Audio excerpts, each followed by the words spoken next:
Bring out the tall tales now, that we told by the fire as the gaslight bubbled like a diver. Ghosts hooed like owls in the long nights when I dared not look over my shoulder.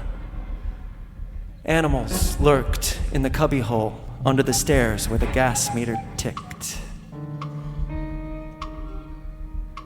And I remember that we went singing carols once,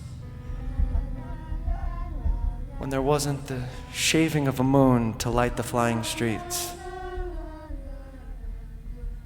At the end of a long road was a drive that led to a large house, and we stumbled up the darkness of the drive that night, each one of us afraid, each one holding a stone in his hand just in case, and all of us too brave to say a word.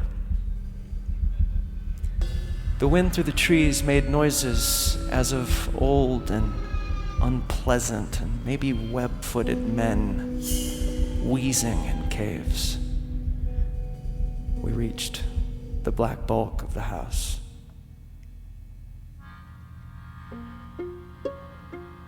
And we began to sing, our voices high and seemingly distant in the leaf-felted darkness around the house that was occupied by nobody we knew. We stood close together near the dark door. I sense there's something in the wind. It feels like tragedy's at hand. And though I'd like to stand by him, can't shake this feeling. And then a small, dry voice, like the voice of someone who has not spoken for a long time, joined our singing. A small, dry, eggshell voice from the other side of the door. A small, dry voice through the keyhole. It feels like tragedies at hand.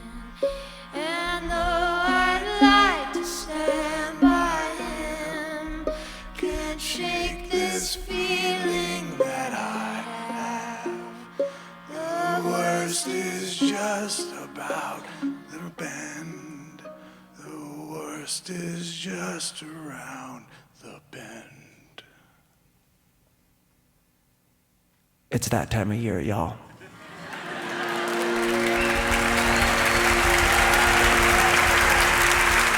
It's ghost story time. That one was from Mr. Dylan Thomas, with a little help from Danny Elfman. But, you know, my very favorites are the true stories that we tell each other in small Applejack-fueled groups about our own paranormal encounters. I've got one for you, if you promise not to tell anyone. This is 100% true, and I'm not a ghost guy, just so you know. I remember this like it happened yesterday, even though it's been about 17 years, almost exactly. Okay, here we go. What? Dylan Thomas gets creepy improv, but I don't? Come on.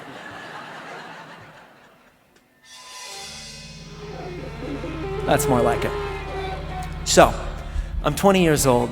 I'm driving home from dinner with my then girlfriend on a dark, chilly fall night in Boulder, Colorado.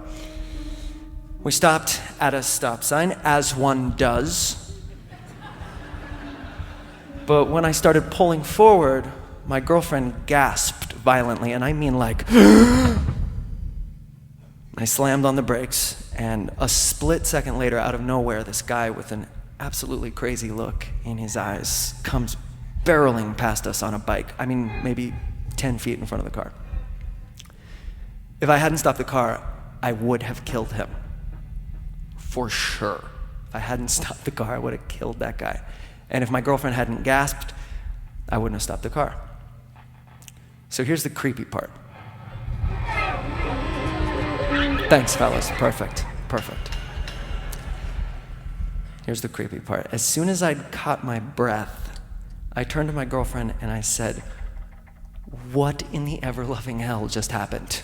How did you see that guy? I can't see a damn thing that isn't right in front of the headlights.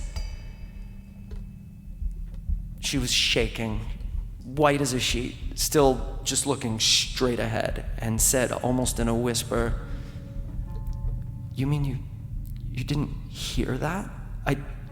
I didn't see anything. I heard a crash. I heard a crash and an awful, awful scream." But y'all, as God is my witness, there was no crash. There was no scream.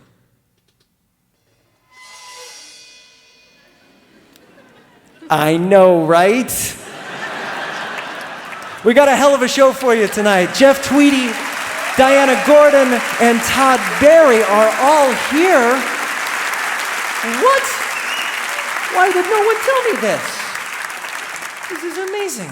So my family has 3 ghost stories it likes to tell around the fire this time of year. You just heard one of them. That one's mine. And again, seriously, 100% true. The other 2 that we tell are in this week's brand new song, which I'd like to send out to the memory of my grandma Barbara McKay, who taught me that there's more to death than anybody knows.